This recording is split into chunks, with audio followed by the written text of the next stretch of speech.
Welcome to KRR kitchen. இன்றைக்கி நம்ம கிச்சனில் மோர்கழி எப்படி செய்கிறதுன்னு தான் பார்க்க போகிறோங்க. இந்த மோர்கழி பார்த்திங்கன்னா ரொம்ப ஈஸியாக குயிக்காக செஞ்சிடலாம். டேஸ்ட்டும் பார்த்திங்கன்னா ரொம்ப அருமையாக இருக்கும். வாங்க எப்படி செய்கிறதுன்னு நம்ம வீடியோக்குள்ளே போய் பார்ப்போம். அதுக்கு முன்னாடி நம்ம சேனலில் இப்போ தான் ஃபஸ்ட் டைம் பார்க்குறீங்கன்னா சப்ஸ்கிரைப் பண்ணி வச்சுக்கோங்க. கூடவே பெல் சிம்பிள் ப்ரெஸ் பண்ணி ஆளுங்கிற ஆப்ஷனையும் ப்ரெஸ் பண்ணி வச்சுக்கோங்க.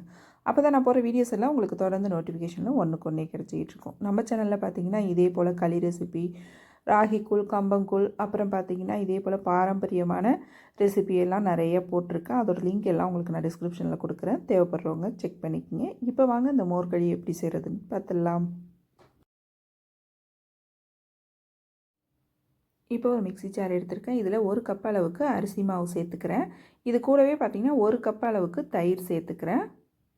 அப்புறம் 2 கப் அளவுக்கு தண்ணி சேர்த்துக்கிறேன்.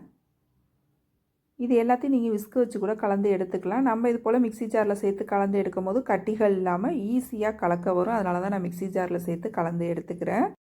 இப்போ தண்ணி சேர்த்ததுக்கப்புறம் பார்த்திங்கன்னா இந்த களிக்கு தேவையான அளவு உப்பு சேர்த்து ஒரு 2 சுற்றி எடுத்தோம்னா போதும். நல்லா கலந்து வந்துடும். இப்போ அரைச்சி எடுத்துகிட்டு வந்துக்கிறேன்.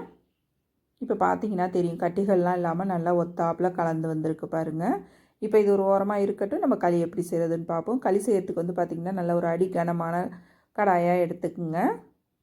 இப்போ இதில் ஒரு 2 டீஸ்பூன் அளவுக்கு எண்ணெய் சேர்த்துக்கிறேன். எண்ணெய் நல்லா காயட்டும். காஞ்சதுக்கப்புறம் பார்த்திங்கன்னா ஒரு 2 டீஸ்பூன் அளவுக்கு கடலைப்பருப்பு சேர்த்துக்கிறேன்.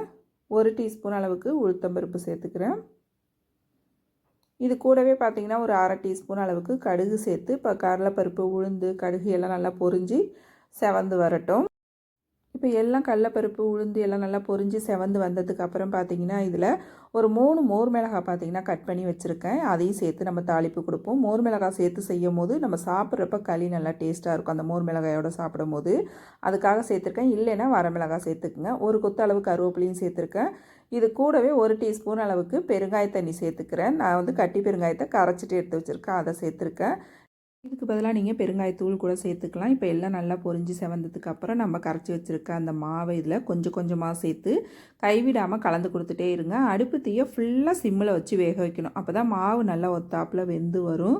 ஃபுல்லாக இது போல் வச்சு கலந்து கொடுத்துக்கிட்டே இருந்திங்கன்னா கொஞ்சம் கொஞ்சமாக வெந்து மாவு நல்லா திக்காகி வரும். ஒரு ஸ்டேஜ் வந்தோடனே பார்த்திங்கன்னா நமக்கு கடாயில் ஒட்டாமல் நல்லா ஒன்று திரண்டு வரும். அது வரைக்கும் இதை கிண்டி எடுக்கணும். அப்போ தான் மாவு நல்லா வெந்தால் தான் உங்களுக்கு சாப்பிட்றதுக்கு டேஸ்ட்டு நல்லாயிருக்கும். அதனால் மிதமான தீயிலே வந்து வேக வச்சு எடுத்துக்குங்க. இப்போ பார்த்தா தெரியும் உங்களுக்கு நல்லா திக்காகி கடாயில் ஒட்டாமல் வருது பாருங்கள். இந்த ஸ்டேஜில் நீங்கள் கையை தண்ணியில் நனைச்சிக்கிட்டு தொட்டு பார்த்தீங்க அப்படின்னா கையில் ஒட்டாமல் வரும். இதுதான் கரெக்டான பக்குவம். இந்த ஸ்டேஜில் நம்ம இறக்கிடலாம். அவ்வளோதான், நம்மளோட மோர்களி பாருங்கள் ரொம்ப சூப்பராக அருமையாக ரெடி ஆகிடுச்சு. இதுக்கு தனியாக தொட்டுக்கன்னு எதுவும் தேவைப்படாது. அதில் உள்ள அந்த மோர் மிளகாயே நமக்கு போதும் சாப்பிட்றதுக்கு.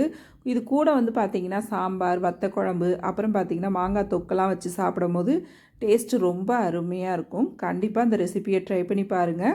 ட்ரை பண்ணி பார்த்துட்டு எப்படி இருக்குன்னு எனக்கு கமெண்ட் பண்ணுங்கள். என்னோட இந்த ரெசிபி பிடிச்சிருந்ததுன்னா லைக் பண்ணுங்கள், ஷேர் பண்ணுங்கள். மறக்காமல் நம்ம கேஆர்ஆர் கிச்சனை சப்ஸ்கிரைப் பண்ணி வச்சுக்கோங்க. நாளைக்கு வேறொரு ரெசிபியோடு சந்திப்போம். Thanks for watching.